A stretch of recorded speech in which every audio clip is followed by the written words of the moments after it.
everyone, welcome back to another video. If you're new here, I'm Vanessa and I make lots of bookish and writing related content. So if that's something you're into, stick around and don't forget to hit that subscribe button. Diverse representation is so important to have, and it's equally important that it's written well so we don't end up having harmful stereotypes. So in today's video, I'm going to be sharing with you some of my do's and don'ts for writing a disabled character. Number one is do your research and due diligence. If you're going to write a character with a disability, especially if you don't have a disability, make sure you do enough research on it. Get to know those in the community.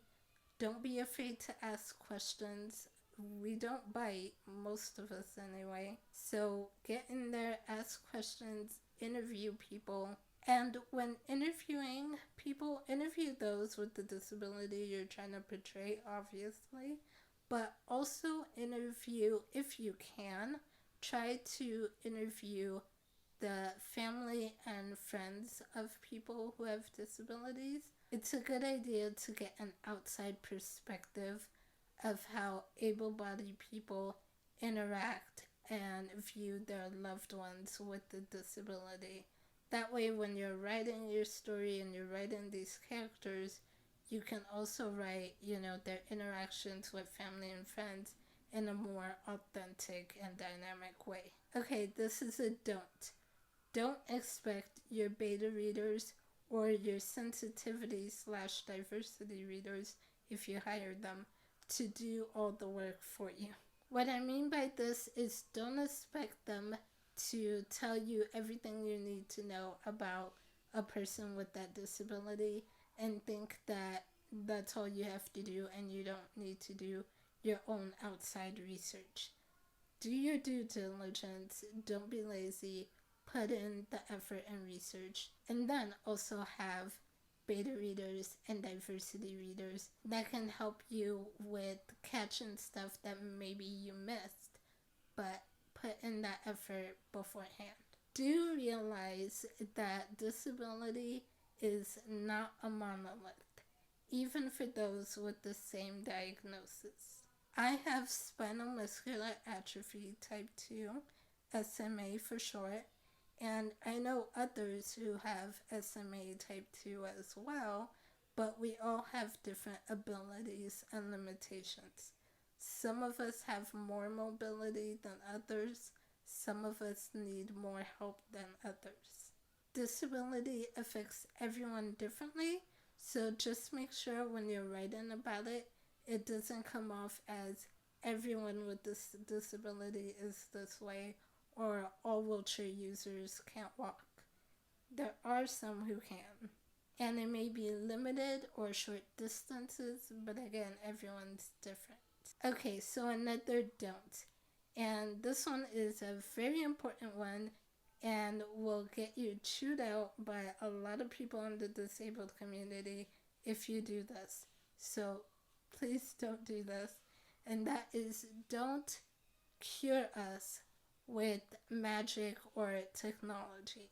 There's nothing wrong with having a disability, but when people try to cure us with magic or technology, it gives off the message that there is something wrong with you, or that you're broken and you need to be fixed. And no, we're not broken and we don't need to be fixed. So please don't do that. I cannot tell you how pissed I was when one of my favorite shows did this in one of their later on seasons. If you've watched the show Arrow, you know what I'm talking about. If you haven't, there might be some minor spoilers, so just be aware of that. But if you have, then you know in Arrow, Felicity's character ends up becoming disabled at one point. I was so excited when we got to see Felicity with the disability. Now, the way she got that disability is horrible, and I would not want that for anyone. But when she did become disabled, I was like, we finally get to see a disabled character in a hero role being a badass, and I was all for it. I mean, she was a badass before, but seeing her be a badass with a disability would have changed everything. It would have shown that, hey, we can still be heroes and save the day too. Now, I know there's Professor X from X-Men, and he's great, and I'm glad they never healed him with magic or, whatever. But I mean, come on, he's the only other hero I can think of who is in a wheelchair. Would it have killed us to have one more representation of that? I was super excited to see Felicity's storyline and how it would develop. But then when they cured her with this tech, I was like, why? Why would you do that? Why can't you just let us have this? Let us have interesting, complex, amazing disabled characters. I think her storyline could have gone in so many amazing ways if they hadn't cured her. Okay, so I'm gonna get off on my tangent now, but it just really pissed me off that the writers did that. Like, really? Okay, so the next do create complex and interesting characters. There's so many interesting and wonderful disabled people in the world. Again, get to know them. Give them strengths, give them weaknesses, and not just physical ones either. Give them quirks, make them unique, make them the hero, make them the love interest, even make them the villain. One of the characters in my story, Project Royals, is a character who has a disability. He has an amputation, and he is the antagonist in my story. Disabled people are people like anyone else. So there's gonna be good ones and there's gonna be bad ones. I think part of the problem is that the media likes to portray people with disabilities as sweet, innocent, and inspirational. And while yes, we can be that, we can also be evil genius masterminds too. So don't be afraid to portray a character like that. Another don't make them all moody and depressive. It seems like the media likes to portray disability in like one of two ways. Either we're endless sources of inspiration, or we're depressive and want to kill ourselves. We're not all depressed, and not all of us want to kill ourselves. Now, are there people with disabilities who are depressed and who do want to commit suicide?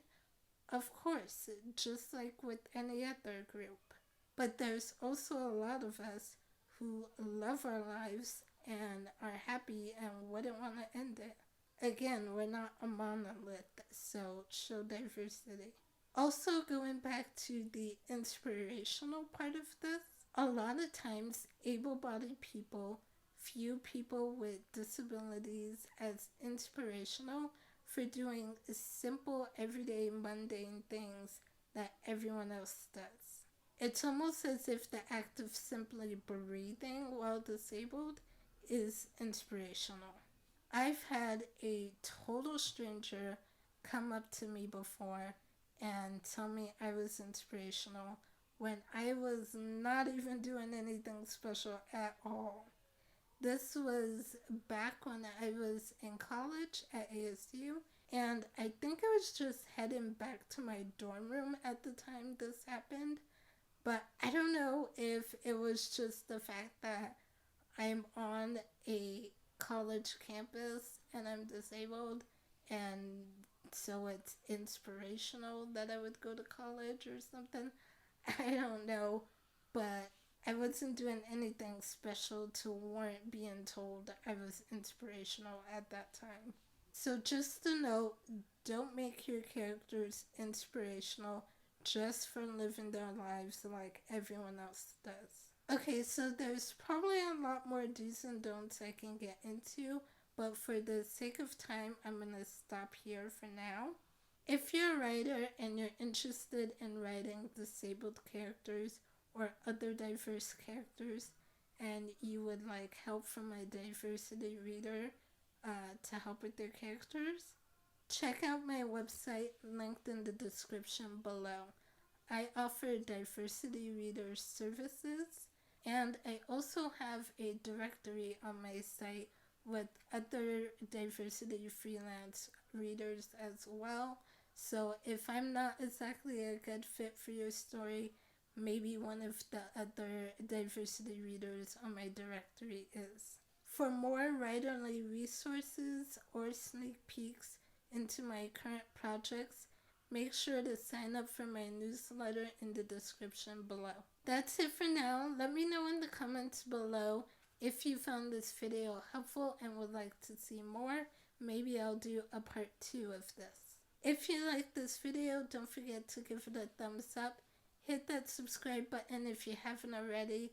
I post new videos every other Thursday, so I will see you guys soon. Bye!